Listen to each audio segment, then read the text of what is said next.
Alrighty, so thank you for attending today's webinar. It's all about building a better brand, and my name is Caitlin. I'm actually from the marketing team here at Shortcuts, and I'm very happy to be here today with you.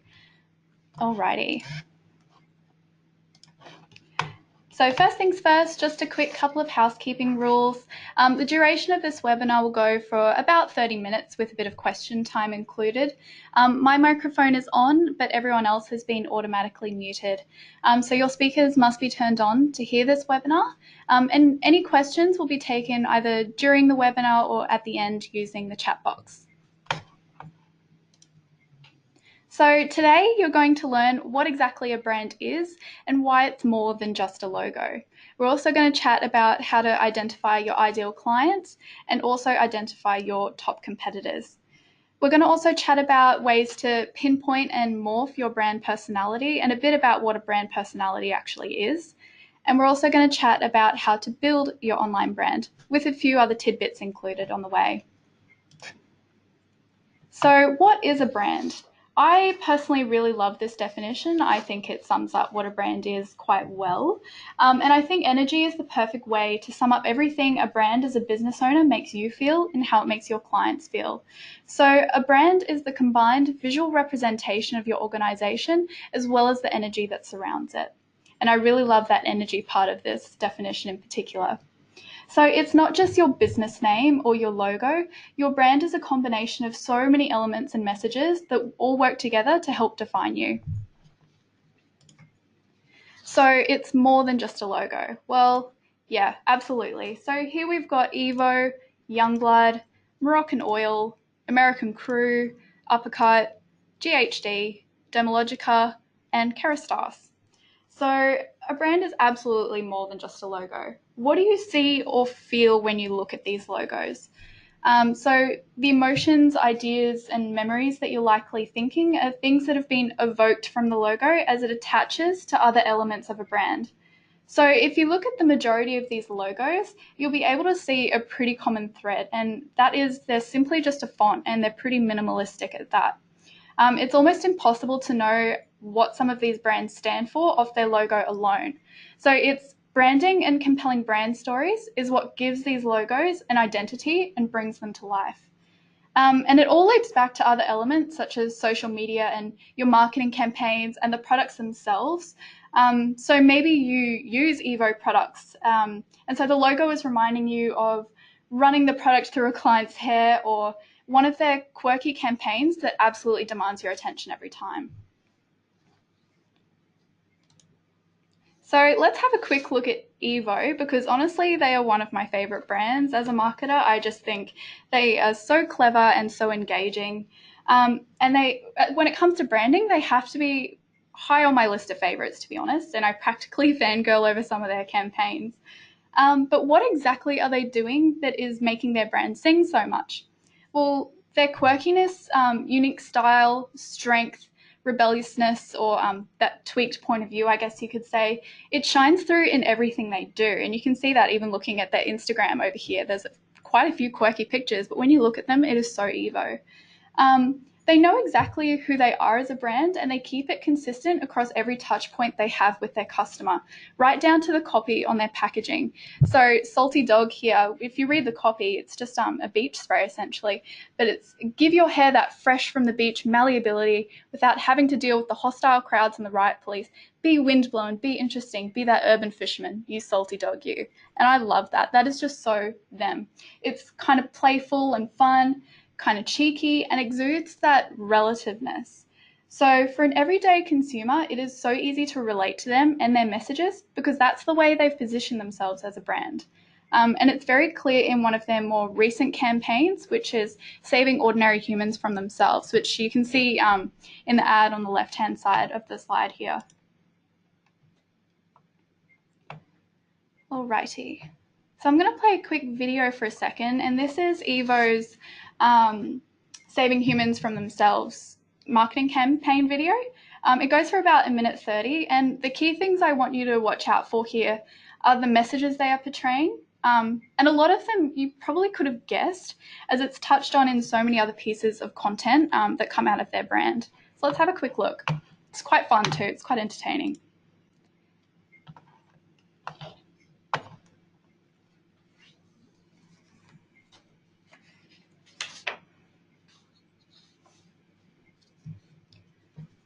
It'll load shortly, I'm sure. Born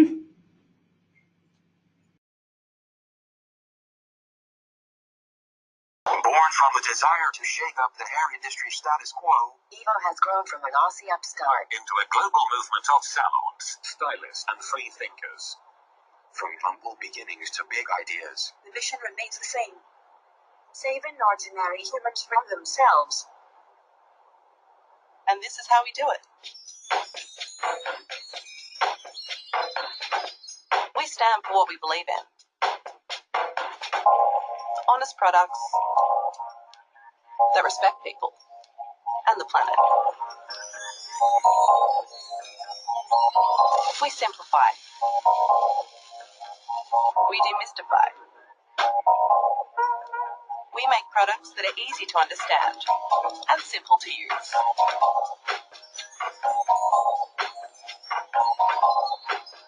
We think differently. Push boundaries. And inspire change for the better.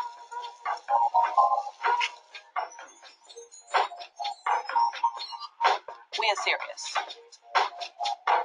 without taking ourselves too seriously. Seriously.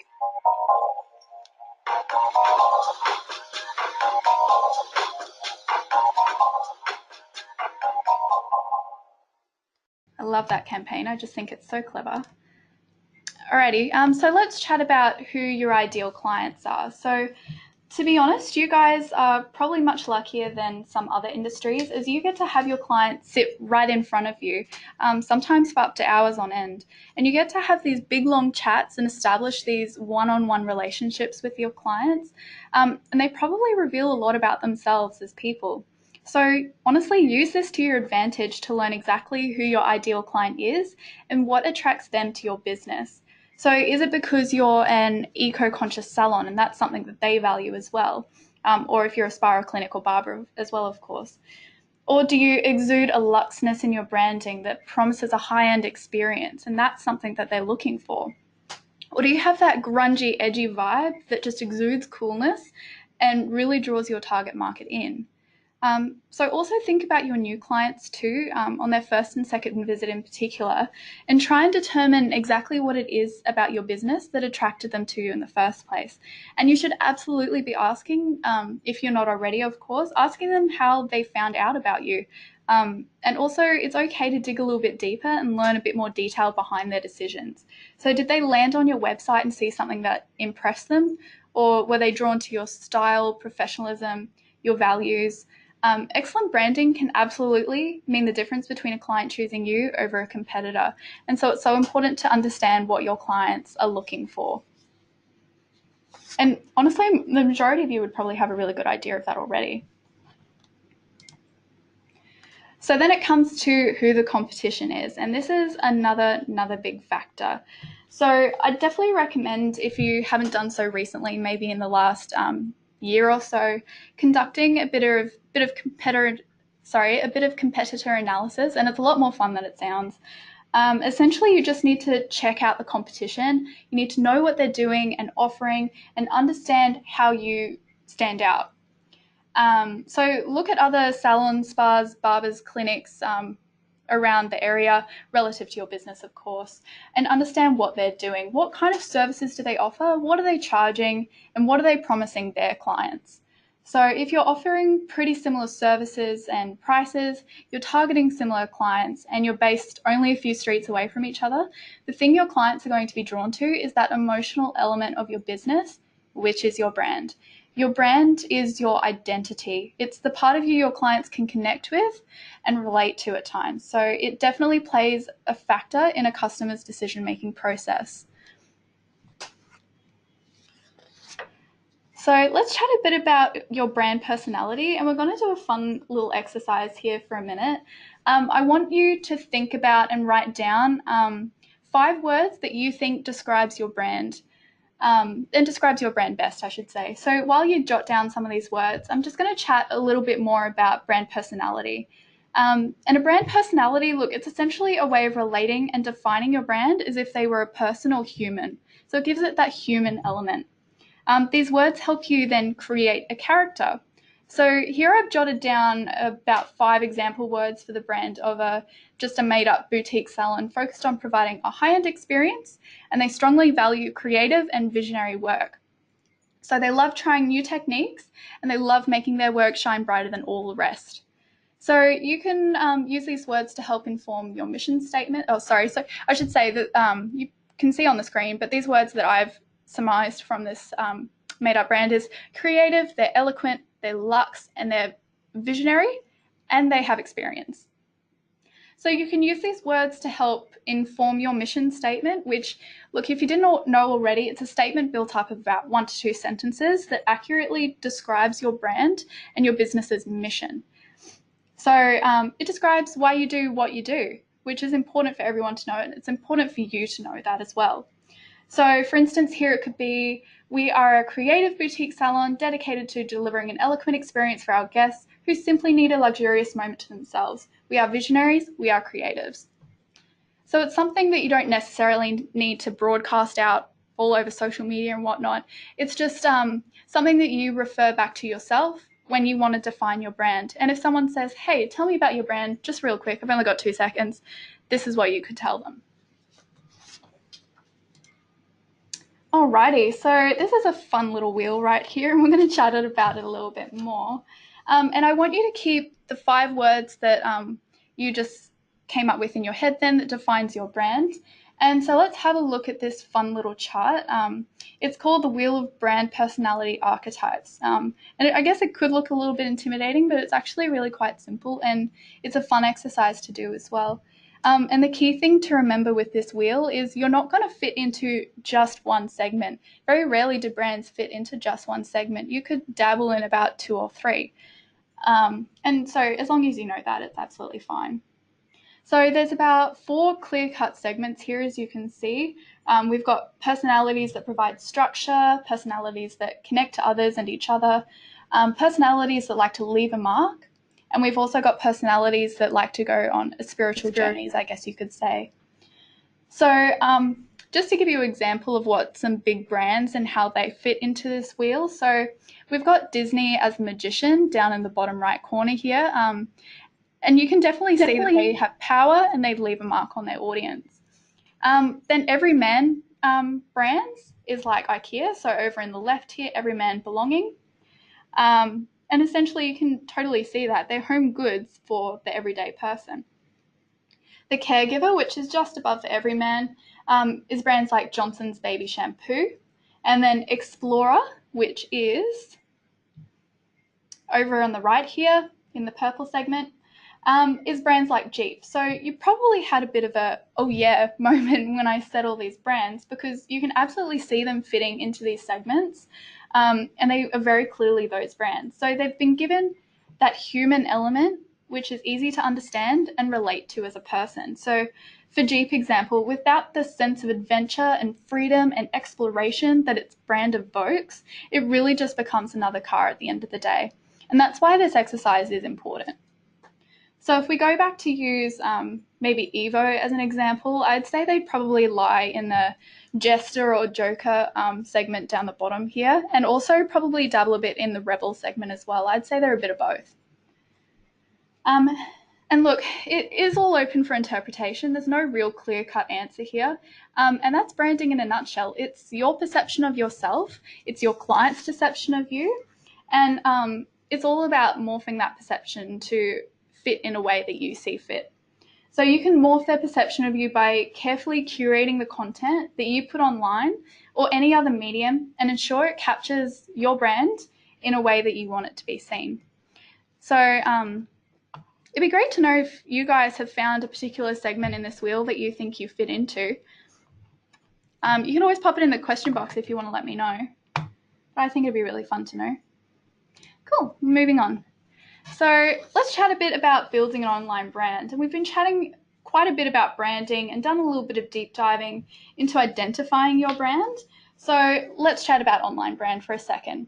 So this can stretch from all of your social media platforms to your blog, website, Google, all of these mediums that you use regularly, if not every day. Instagram you would probably be using every day. these are the prime places to broadcast your brand and let your personality shine. So these are the kinds of places that potential clients will find you first as well. So it's your best opportunity to capture their attention and hook them. Instagram is a great example of this, and it's definitely the kind of places your potential clients will visit to check out your work, and they could, almost stumble across your profile, I should say. So it's a very strongly visual sort of platform, and you can express yourself artistically and aesthetically, and you can let your brand voice shine here as well. It's not just all about the aesthetics. If you have a strong brand aesthetic that relies on color or a particular style, you can use like planning tools. I think one is called Planoly, and these will help you plan out your content for the following week. And you can upload all your photos here, arrange them in a formation that suits your brand style. And in terms of brand consistency as well, I'd strongly recommend a scheduling tool, so you can thoroughly plan out your content from your photos to your captions. And one tool I definitely recommend for this is Schedugram. If you don't, it's a tool where you don't have to go into every time you need a post to go up and physically post it, which unfortunately a lot of the other tools do. So, and it kind of defeats the purpose of a scheduling tool, in my opinion. So anyway, your brand voice. It's the way you portray your business online, and it will have a lot more consistency if you're planning your posts ahead of time and scheduling them rather than posting on a whim. Obviously, Instagram stories are a much more forgiving place for this kind of thing and this kind of content. So your blog. Your blog is another fantastic place to let your brand voice out and about. So personally, the Shortcuts blog is one of my favorite places to really release our brand voice. I think that's where it really shines for us, and especially on social media as well. Not only can you incorporate search-friendly keywords into a blog that will help you rank your website higher on Google, you can also provide content to your clients that is helpful and consumable. So it's a place where you can establish credibility and likability online and provide content of value. So you could write blogs about almost anything, but just some off-the-cuff ideas could be 5 products blondes will love this year if you're a hair salon, or 3 ways to get that fluffy brow look if you're a beauty salon, or fades we rate in 2018 if you're a barber. So these are obviously very generic sort of article ideas. You can definitely tailor them to your business and what your clients would likely to be reading and consuming, what kind of information they want to know. So within these sort of articles, your brand voice can easily reflect your brand's personality. So if you're a spa, for example, that provides a blissful and almost a spiritual experience for your guests as an escape from their day-to-day, the language you could use would be calm words, longer sentences that flow with each other, rather than heaps of short, sharp, and chatty sentences. As a reader will absolutely be able to make for a reader, it makes all the difference.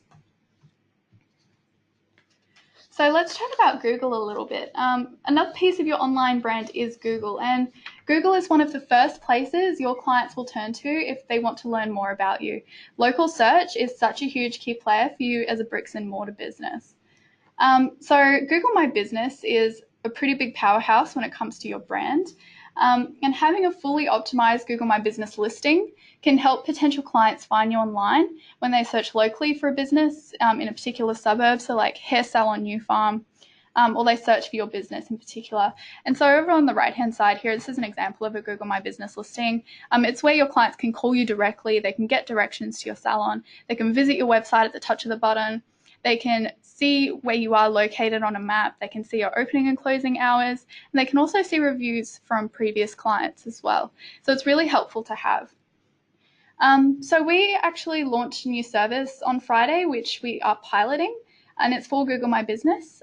So we have 2 packages in the service, the first one being an initial optimization package. And this is where we can claim your listing if you don't have one already, but we'll also add in all the essential business details and optimize it with search-friendly keywords for you so that you can start ranking on Google a little bit better with your Google My Business listing. And then the second package is our initial plus ongoing optimization package. And this contains everything in the first package, as I just mentioned, but we will also ensure it's continuously optimized over a 3-month period by uploading posts twice a month and responding to reviews, which we of course notify you of as well. So we only have 20 of these packages available at the moment, as it is a pilot service and we're just sort of getting a feel for it at the moment. If you'd like to find out more, please visit the landing page just on this slide here. This is where you can go to purchase one of the packages from our brand new Shortcuts shop, which is a little bit scarce at the moment, but it will be updated in the near future, I'm sure. Otherwise, you can visit this landing page and fill out the contact form there if you do have some questions about Google My Business and what it can do for you. Alrighty, so that brings us to question time. If you'd like to pop any questions you have for me in the question box, then I can look through them for you.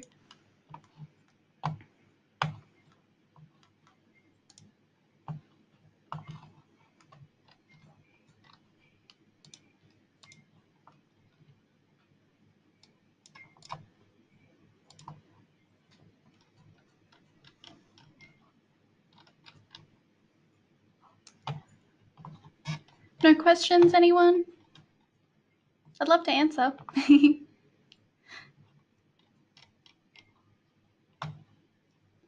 Alrighty, no worries at all. If you do have any questions, always feel free to reach out to me. I'm more than happy to help out. Anyway, that actually brings us to the end of our webinar today. Just like to. So if you want to reach out to us, you can always call the 1300 number and you can reach our help desk and customer care team through that number as well.